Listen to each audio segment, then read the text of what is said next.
Hello student, I am Rashmi Vadva, Assistant Professor of St. Andrew Institute of Technology and Management. Student, today's topic is root locus and last lecture we discussed about the root locus with the 5 rules and continue करते हैं हम last video के further rules को. Last video में student हमने 5 rules तक discuss किया था about the centroid and Assam notes और हमने डिस्कस किया था कि सेंट्रॉइड कैसे निकालते हैं real part of the finite open loop poles minus real part of the finite open loop zeros that is p minus z and angle of asymptote is that is 2n plus 1 into 180 upon में pole minus z and the fifth point is the find out the intersection point of the root locus branches with the imaginary axis. Now come to the next rule. Find a breakaway point and break-in point. These two points used very common in the root locus topic or a root locus method. If there exists a real axis root locus branch between two open loop poles, then there will be a breakaway point in between these two open loop poles. If there exists a real axis root locus branch between two open loop zeros, then there will be a break-in point in between these two open loop zeros. Student, okay, tell me one more definition to you about breakaway point. I'm telling you one more definition of breakaway point and break-in point. If the root locus lies between two adjacent open loop poles on the real axis, then there will be a one at least breakaway point. Similarly, if the root locus lie between two adjacent zeros on the real axis, then there will be at least one break-in point. And how to find out breakaway point and break-in point? That is find out by dk by ds is equals to d0. अब dk by ds कैसे निकालेंगे हम देखते हैं further equation के अंदर. ये dk by ds अभी निकालेंगे. देखिए जब क्वेश्चन सॉल्व करेंगे उसमें भी देखेंगे. एक इंपॉर्टेंट नोट है यहाँ पर, break away point and break in point exist only on real axis root locus branches. And how to find out the breakaway point and break-in point? Write the k in terms अपने gs by hs characteristic equation है 1 plus gs into hs is equals to 0. So आप क्या करोगे? Suppose gs into hs is equals to equation है जैसे k upon में s into s square plus में 6x plus में 10. सपोज ये एक इक्वेशन है, ठीक है. तो हमने क्या किया, दोनों को इक्वेट करना है और हमने k की वैल्यू निकालनी है और फिर उस k को with respect to s differentiate करना है और s की आपके पास दो वैल्यूज आ जाएंगी. अभी हम नेक्स्ट क्वेश्चन में करेंगे, आप देखेंगे कि ब्रेकअवे पॉइंट और ब्रेक-इन पॉइंट क्या है. तो दो मैंने इन पॉइंट्स को रूल्स को पॉइंट्स में लिखा है. Write k in terms of s from the characteristic equation, differentiate k with respect to s, then make it equals to 0 and substitute this value of s in the above equation and the value of s for which the k value as positive are called breakaway point or break points. Next, rule number 7, there is an angle of departure and an angle of arrival of the root loci. Basically, the angle of departure of the root locus from the calculated for from a complex pole. जब भी आपके question के अंदर complex pole होंगे उस case में ही आपको rule number 7 को देखना है, that is angle of departure और एंगल ऑफ. अगर आपके पास कॉम्प्लेक्स पोल नहीं आते हैं तो आपको ये रूल फॉलो ही नहीं करना है, ठीक है. अभी मैंने इसी वीडियो के अंदर एक एग्जाम्पल भी डाला है जिसके अंदर मैंने रूट एंगल ऑफ डिपार्चर और एंगल ऑफ अराइवल निकाला है यूजिंग कॉम्प्लेक्स पोल, ठीक है. तो बेसिकली एंगल ऑफ डिपार्चर का फॉर्मूला क्या होता है, 180 डिग्री माइनस 5, है ना. एंड एंगल ऑफ अराइवल क्या कह रहा है, 180 डिग्री प्लस 5. अब एक्चुअली में व्हाट इज 5, ये 5 क्या होता है वो देखिए. Basically formula is angle of departure is equals to 180 degree minus sum of angles of a vector drawn to this pole from other poles plus sum of angles of the vector drawn to this pole from zeros. Fine. Angle of arrival क्या कहता है, 180 degree plus sum of angles of the vector drawn to this zero from other zeros plus sum of the angle of the vector drawn to this zero from poles. जब angle of arrival की बात आएगी तो वो complex zero के लिए है, angle of departure की बात आएगी तो वो कॉम्प्लेक्स पोल के लिए है. मेक श्योर फाई क्या है, complex summation of poles minus summation of zeros. Now see the example. आप एक एग्जाम्पल देखें, फिर हम देखते हैं कि कैसे हमने रूट लोकस को सॉल्व करना है. Let us draw the root locus of the control system having an open loop transfer function is gs upon in gs into hs is equals to k upon में s into s plus 1 into s plus 5. So सबसे पहले हमारा rule number 1 क्या कहता है, find out the poles और find out the zeros. अब इस क्वेश्चन में देखिए आपके 3 पोल्स हैं. Through numerator we can find zeros and through denominator we can find poles. So through denominator here we have 3 poles. S is equals to 0, equate 3 different terms equals to 0. S plus 1 को 0 put किया, you will get S is equals to minus 1. S plus 5 को 0 put किया, you will get S is equals to minus 5. So it does not have any 0. Therefore the number of the root locus branch is equals to the number of poles of the open loop transformer. अब P is equals to n हो जाएगा, because no कोई zero नहीं है तो number of root loci branches में क्या हो जाएगा, n इज इक्वल्स टू 3. देखिए अब हमने इन पोल्स को प्लॉट करना है. देखिए बहुत बेसिक लेके एग्जांपल मैंने आपको इस फिगर के अंदर समझाया. आपने रियल एक्सिस और इमेजिनरी एक्सिस ड्रॉ की. आपने यहाँ पर देखिए x is equals to 0, s is equals to -1, s is equals to -5. यहाँ पर आपने पोल्स ड्रॉ कर लिए हैं. ठीक है, अब हमने ये देखना है कि रूट लोकस कहाँ पर लाई करेगा. अब हम रूल नंबर 3 और 4 2 और 3 की बात करते हैं. देखिए क्या रूट लोकस यहाँ लाई करेगा, यस रूट लोकस यहाँ लाई करेगा. कैसे, क्यों कह रही हूँ मैं, बिकॉज जो मेरे राइट साइड पे एक पोल करता है लाई, तो नंबर ऑफ पोल्स जितने लाई कर रहे हैं राइट साइड में वो कितने ओड होने चाहिए. आ जाओ यहाँ पर, क्या -5 और -1 के बीच में रूट लोकस लाई करेगा, no root locus branch, because उस यहाँ पर आप किसी भी एक पॉइंट पे पिन करके रखें और चेक करें आपके राइट साइड पे कितने नंबर ऑफ पोल्स लाई कर रहे हैं. आपके राइट साइड में कितने नंबर ऑफ पोल्स लाई कर रहे हैं, चाहे वो पोल्स हो चाहे जीरो. आपके राइट साइड में नंबर ऑफ पोल्स जो लाई कर रहे हैं वो 2 है, और 2 आपका क्या है, इवन नंबर है. ठीक है, तो यहाँ पर रूट लोकस लाई नहीं करेगा. फिर आप यहाँ आ जाइए, किसी भी एक पॉइंट पे पिन कर लीजिए, कहीं पर भी आप यहाँ देखिए क्या रूट लोकस यहाँ इस ब्रांच में लाई करेगा, यस लाई करेगा, बिकॉज राइट साइड में 1 2 और 3 यानी कि ऑड नंबर्स ऑफ पोल्स लाई कर रहे हैं, तो इसलिए रूट लोकस यहाँ पर लाई करेगा. So the 3 poles are located as shown in the figure. The line segment between s is equals to -1 and 0 is one branch of the root locus on the real axis, and another branch of the root locus on the real axis is a line segment to the left of s is equals to -5. Step 2. Now we will get the values of centroid and the angle of asymptote by using the given formula. अब centroid क्या था, sum of poles minus sum of zeros is equals to poles minus zeros. अब हमने सारे poles का सम करा, zero तो है नहीं. देखिए पोल्स कितना है, -5 प्लस -1 प्लस 0 यानी कि -6 हो गया. -6 अपॉन में पोल्स -0, कितने पोल्स हैं, 3 पोल्स है, जीरो क्या 0, -6 अपॉन में 2 अपॉन में 3 दैट इज -2. तो आपका सेंट्रोइड मिल गया. एंगल ऑफ असिम्प्टोट निकालना है, क्या फॉर्मूला हमने बताया था, 2n लिख दो, 2q लिख दो या 2k लिख दो, 2k प्लस 1 या फिर 2q प्लस 1 इंटू 180 अपॉन में पोल -0. आपने k की वैल्यू एक बार q की वैल्यू 0 पुट की, then 2 into 0 plus 1 into 180 upon में 3 you will get the 60. then q की वैल्यू 1 पुट करी, 2 into 1 प्लस में 1 into 180 upon में 3 you will get 180. then q की वैल्यू 2 पुट की, 2 into 2 प्लस 1 into 180 upon में 3 you will get 300. देखिए ये रहा फॉर्मूला.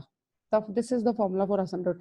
यहाँ q की वैल्यू आप 0 पुट करेंगे, एक बारी q की वैल्यू 1 पुट करेंगे, q की वैल्यू 2, 3 ही क्यों पुट करी, क्योंकि हमारे पास टोटल नंबर ऑफ पोल्स कितने हैं 3, जीरोस कितने हैं 0, 3 - 0 0. ठीक है, सो यू विल गेट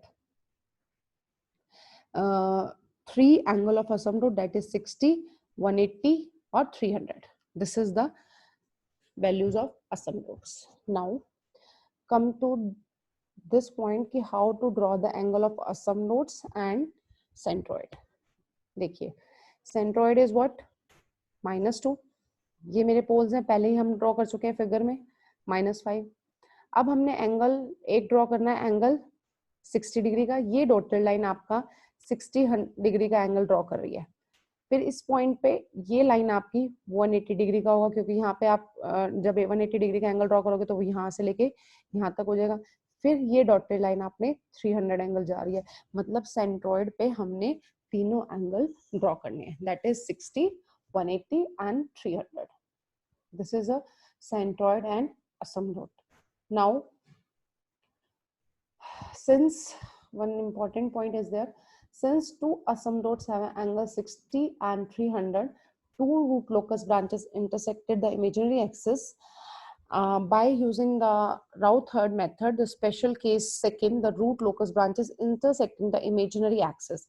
अब हमने ये देखना है कि 60 और ये 300 वाली ये चीज जो है एंगल, ये यहाँ पर इमेजिनरी एक्सिस को कहाँ कट कर रही है, किस पॉइंट पे कट कर रही है, यहाँ पर और यहाँ पर किस पॉइंट पे कट कर रही है, ये हम कैसे निकालते हैं, RH राउथ एरे मेथड से.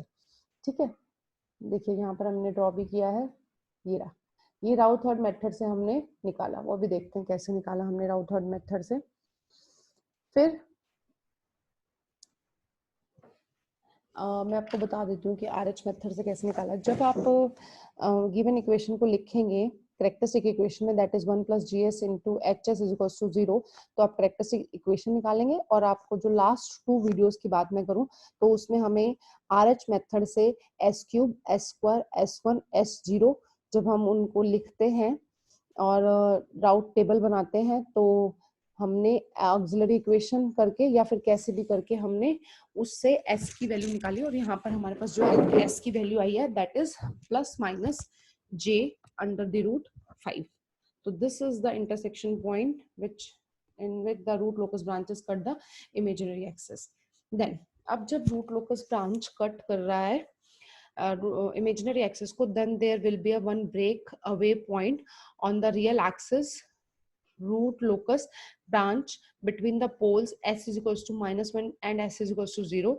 So हमें वो break away point भी निकालना है. अब वो break away point कैसे निकलता है, dk/ds. अभी हमने लास्ट 6th रूल ही पढ़ा है break away point and break in point से. तो हमें वो break away point निकालना है, दैट इज dk/dx. जब दो पोल्स कंटिन्यूसली के बीच में रूट लोकस लाई करता है तो उनके बीच में एक ब्रेक अवे पॉइंट होता है, वो हमने निकाला dk/ds. तो s की वैल्यू आ जाएगी -0.473. सो हमने क्या किया, देखिए ये इन दो पोल्स के बीच में मेरा रूट लोकस लाई कर रहा था, तो इसलिए एक ब्रेक अवे पॉइंट था दैट इज -0.473. ये मैंने ड्रॉ करा. और ये ब्रेक अवे पॉइंट मेरी इमेजिनरी एक्सिस को कहाँ कट कर रहा था, दैट इज +-j/√5. और आप ये देखिए, ये जो ब्रेक अवे पॉइंट वाला है dark part is parallel to this dotted part. ये असिम्प्टोट्स होते इसलिए हैं कि हम इनके पैरेलल में अपना रूट लोकस ड्रॉ कर सके. सो ये देखिए, ये मेरा ओवरऑल टोटल रूट लोकस है इस कंट्रोल सिस्टम और इस क्वेश्चन के लिए. ये पोल्स रहे, ये सेंट्रॉइड रहा, ये डॉटेड वाले एंगल ऑफ असिम्प्टोट्स हो गए. फिर दो पोल्स के बीच में ब्रेक अवे पॉइंट है, समराइज कर रही हूँ मैं. ब्रेक अवे पॉइंट है, ब्रेक अवे पॉइंट इंटरसेक्ट कर रहे हैं इमेजिनरी एक्सिस को. So in this way we can draw the root locus diagram of any control system and observe the movement of pole of the closed loop transfer function. Now एक छोटा सा और important topic है effect of adding. Next example लेने से पहले मैं discuss कर रही हूँ effect of adding open loop poles and zeros on the loop. अब हमारा रूट लोकस पे पोल्स और जीरोस ऐड करने पर क्या फर्क पड़ता है. इफ वी हम पोल ऐड करते हैं तो क्या होता है, जीरो ऐड करते हैं क्या होता है. If we include a pole in the open loop transfer function, then some of the root locus branches will move towards the right half of the S plane. Because of this, the damping ratio delta decreases, which implies the damping frequency omega d increases, and the time domain specifications like PD, TR, rise time, delay time, peak time decreases, but it affects the stability. But when we include a zero in the open loop transfer function, then some of the root locus branches will move towards left of the S plane. Totally उसका opposite है, जैसे उसमें पोल add कर रहे थे तो left half right half में move हो रहा था, अगर हम ओपन लूप जीरो ऐड करते हैं तो left half of the s plane हमारा सिस्टम मूव करता है. So it will increase the control system stability. In this case, a damping ratio increases, which implies that omega d, that is a damping frequency, decreases. Time domain specifications are delay time, rise time, and peak time increases. So after adding a zero, the stability of the system is increases. After adding the pole in the open loop transfer function, stability is decreases. Okay, but if it affects the stability. Okay, so this is based upon the requirement, we adding the poles or a zero to the transfer function. अब हम एक example और लेंगे root locus का with the complex pole. इसके अंदर हम देखेंगे कैसे एंगल ऑफ डिपार्चर और एंगल ऑफ अराइवल हमने कंसीडर किया है. ठीक है, see this for a unity feedback system, the open loop transfer function of a given system is gs is equals to k upon में s into s plus 2 into s square plus में 6s plus में 25. सी देखिए, अगर आपको पिछला example में अगर थोड़ा बहुत भी कोई डाउट है, क्वेरी है, तो इसमें शायद क्लियर हो जाती है, क्योंकि इसमें 1 by 1 सारे स्टेप्स किए गए हैं. आपका डीके बाय डीएस पे निकाला हुआ है, राउथर्ड से आपका इंटरसेक्शन पॉइंट भी निकाला है. तो देखिए, तो अब इसमें आप 3 पार्ट में क्वेश्चन सॉल्व करना है. ये पेपर में 20 नंबर में क्वेश्चन आता है. Find out the root locus of the given question. So सबसे पहले आपको ए पार्ट में दिया है कि find out the root locus of 4k when k is lie between 0 and infinity. At what value of the k the system becomes unstable, and the third is at this point of instability determine the frequency of oscillation. इसमें मैंने omega भी निकाला है. तो मैंने कोशिश की है कि मैं इस एग्जांपल में जो भी 2 और 3 टाइप्स है रूट लोकस की वो कवर कर दूं. तो मैंने इसमें उसको कवर किया है. तो सबसे पहला मेरा स्टेप्स है फाइंड आउट द पोल्स. मैंने यहाँ से पोल्स निकाले, s is equals to 0, s is equals to -2, and this is my quadratic equation. तो यहाँ से 2 पोल्स निकलेंगे, that is -3 plus -4j. कैसे निकलेंगे? Minus b plus minus b square minus under root इसके लिए हमारे पास रूट निकलेंगे minus b plus minus b square minus 4ac under the root upon में 2a वाली इक्वेशन से. और डायरेक्ट आप कैलकुलेटर से भी रूट्स निकाल सकते हैं, कोई ज्यादा बड़ी चीज नहीं है. Second step, the segment on the real axis between s is equals to 0 and s is equals to -2 is the part of the root locus. अब टोटल नंबर ऑफ पोल्स यहाँ पर 4 है, 0 zeros हैं, then n is equals to p is equals to 4 हो जाएगा. Then centroid find out किया हमने, sum of poles, सारे पोल्स का सम कर देंगे -0 एंड अपॉन में pole -0, then it is equals to -2. Then find out the angle of asymptotes. अब यहाँ पर हमने k की वैल्यू अप टू 0 मैंने बोला था, किसी में असमडोट के यहाँ फॉर्मूले में हम k लिखते हैं, कहीं पर q लिखते हैं, कहीं पे n लिखते हैं. तो put the k is equals to 0, k is equals to 1, k is equals to 2, k is equals to 3. Find out all the angles, that is 45, 135, 225, 315. Now come to the break away point, that is देखिए इस पिछले question में शायद मैंने directly निकाल के बताया था, इसमें आप देख लीजिए कैसे ब्रेक अवे पॉइंट निकालना है. 1 प्लस में gs into h s is equals to 0. आपने gs इंटू एच एस को पुट किया, k अपॉन में s into s plus 2 into s square plus 6s plus 25. LCM ले लेंगे, उधर चला जाएगा. देन एक इक्वेशन आ जाएगी जो k के इक्वल होगी. देन आप डी के बाई डी एस निकालेंगे, मतलब इस k वाली इक्वेशन को with respect to s differentiate करेंगे. देन 4s क्यूब प्लस में 24s स्क्वायर प्लस में 74s प्लस में 50, दैट इज माइनस कॉमन आ गया. और हिट एंड ट्रायल मेथड से आप s की वैल्यू निकालेंगे. अगर मान लो आपको हिट एंड ट्रायल मेथड नहीं भी आता तो भी आप कैलकुलेटर से इस इक्वेशन को सॉल्व करके साइंटिफिक कैलकुलेटर से s की वैल्यू निकल जाएगी, that is -0.8981. Now determine the point where this root locus branches cut the imaginary axis. तो determination of j omega axis by RH method. आपने characteristic equation को फिर से लिखा, s4 प्लस में 8s क्यूब प्लस में 37s स्क्वायर प्लस में 50s plus में k is equals to 0. Route table बनाई, राउट थ्योरम में ऐसे ही करते हैं, हाईएस्ट ऑर्डर ऑफ s की पावर 4 अप टू s की पावर 0, 1, 37k, 80, 50, 37.5. आपने क्रॉस मल्टीप्लाई किया, देखिए यहाँ पे मैंने फाइंड आउट भी किया है, एंड देन के। आप यहाँ से इस इक्वेशन को इक्वेट कर सकते हैं equals to 0 and then find out the value of k की वैल्यू आ जाएगी 192.18। when k is equals to 198.2.8 then auxiliary equation हो जाएगी 30.7 s स्क्वायर इन प्लस में k क्योंकि जो हमारी जहाँ जिस इक्वेशन को 0 पुट करते हैं उससे ऊपर वाली ऑक्सिलरी इक्वेशन होती है, इसलिए मैंने s स्क्वायर वाली रो को 0 पुट कर दिया, तो यहाँ से मेरा आ जाएगा s is equals two plus minus 2.5j। आपने ये सारे स्टेप्स फॉलो कर लिए जो पिछले क्वेश्चन में भी थे। अब यहाँ पर हमारे पास नई चीज आई है, angle of departure and angle of arrival. अब मैंने कहा था कि जब हमारे पास कॉम्प्लेक्स पोल्स होते हैं तो ही मुझे एंगल ऑफ डिपार्चर चाहिए। अब इसमें मेरे पास कोई भी कॉम्प्लेक्स जीरो नहीं है, तो मैं सिर्फ एंगल ऑफ डिपार्चर निकालूंगी 180 minus sum of the angle. ये वो सारे एंगल्स हैं या फिर उन सब का सम जो मेरे को ग्राफ से बाय मेजरमेंट मिले हैं। देखिए कैसे है, अभी मैं ग्राफ दिखाती हूँ। फिर बी अब जब मैंने इन सब का सम किया और उसको 180 से माइनस किया तो मुझे मिलेगा -141। देन बी पार्ट आप देखिए, मुझे रेंज निकालनी थी के की, तो के की रेंज है 0 से लेके 192.18। For the close loop system the system becomes unstable for k is less than 0 and k is greater than 192.18।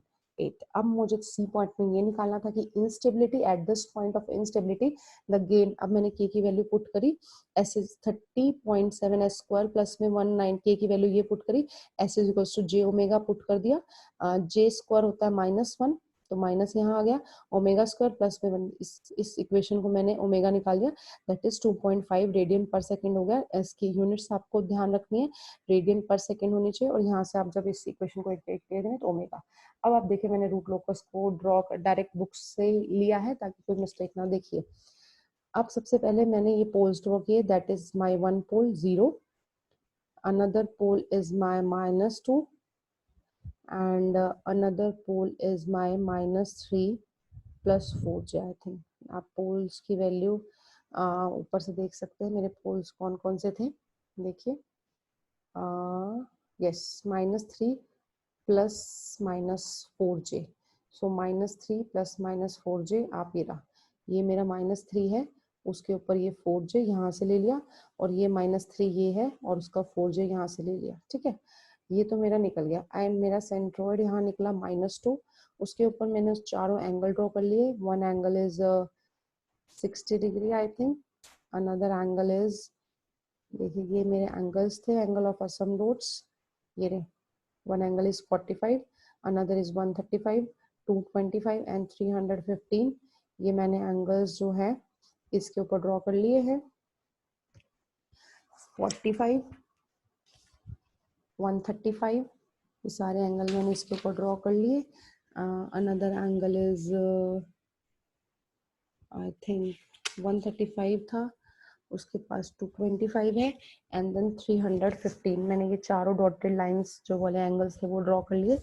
उसके बाद मैंने देखा कि break hit and trial method से इन दो पॉल्स के बीच में कोई एक ब्रेक अवे पॉइंट है, वो मेरा -0.89 आया था। वो मेरी इमेजिनरी एक्सिस पे कहाँ कट कर रहा है, +-2.5j आया था ऊपर कैलकुलेट करके, ये देखिए, तो ये +2.5j है, ये -2.5j है। एंड देन मैंने क्या किया, एंगल ऑफ डिपार्चर निकालना था।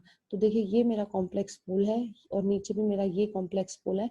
इस पोल पे मुझे ये देखना है बाकी सारे अदर्स पोल कितना एंगल बना रहे हैं। तो देखिए मैंने कैसे मेजर किया, ये मेरा पोल था, यहाँ से ये वाला पोल मेरे को बना रहा है 90 डिग्री का एंगल, ये वाला पोल मेरे को दे रहा है 104 डिग्री का एंगल, ये वाला पोल मेरे को दे रहा है 127 डिग्री का एंगल। देखिए सब एंगल्स मेंशन है, आपको कोई डाउट हो तो फिर भी आप मुझसे पूछ सकते हैं। जब हमने इनको 180 माइनस 104 प्लस 90 प्लस 127, देखिए 104 इस पोल से एंगल मिल रहा है। बेसिकली एंगल ऑफ डिपार्चर क्या है, इस कॉम्प्लेक्स पोल पे बाकी सारे अदर पोल्स कितना एंगल बना रहे हैं। तो यहाँ ये वाला पोल 104 डिग्री एंगल बना रहा है, ये वाला पोल 127 डिग्री एंगल बना रहा है, और नीचे वाला कॉम्प्लेक्स पोल 90 डिग्री बना रहा है।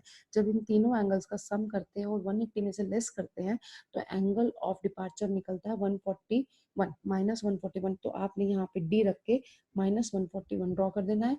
ऐसे ही इसके लिए यहाँ पे डी रख के आपने -141 यहाँ पे ड्रॉ कर देना है। तो ये आपको कंप्लीट रूट लोकस हो जाएगा इस क्वेश्चन के लिए। तो आपको क्या क्या स्टेप्स याद करने हैं? सबसे पहले आपको निकालना है, आई एम रिवाइजिंग यू, कि सबसे पहले आपको पोल्स निकालने हैं, फिर आपको कितने number of root loci branch है, फिर आपने ये देखना है कि कहाँ कहाँ रूट लोकस लाई कर रहा है, फिर आपको सेंट्रॉइड निकालना है, फिर आपको एंगल ऑफ असम रूट्स निकालने हैं, फिर आपको ब्रेक अवे पॉइंट्स निकालना है, फिर आपको ये देखना है कि वो जो ओमेगा एक्सिस पे कहाँ कट कर रहा है बाय RH मेथड, और अगर कॉम्प्लेक्स पोल्स थे उसके अंदर तो आपको एंगल ऑफ डिपार्चर देखना है, अगर कॉम्प्लेक्स जीरोस थे तो आपको एंगल ऑफ अराइवल निकालना है। अगर उस क्वेश्चन में आपसे फ्रीक्वेंसी ऑफ ऑसिलेशन पूछा है तो आप RH मेथड की हेल्प से ओमेगा की वैल्यू निकाल सकते हैं, और ओमेगा की वैल्यू आपको की यूनिट्स आपको ध्यान रखनी है रेडियन पर सेकेंड है। ठीक है स्टूडेंट्स, तो अप टू दिस वीडियो मैंने रूट लोकस कंप्लीट किया है विद 2 और 3 एग्जांपल्स। अगर फिर भी आपको कोई डाउट आता है तो you can ask, you are in fact you are free to ask anything. Thank you students.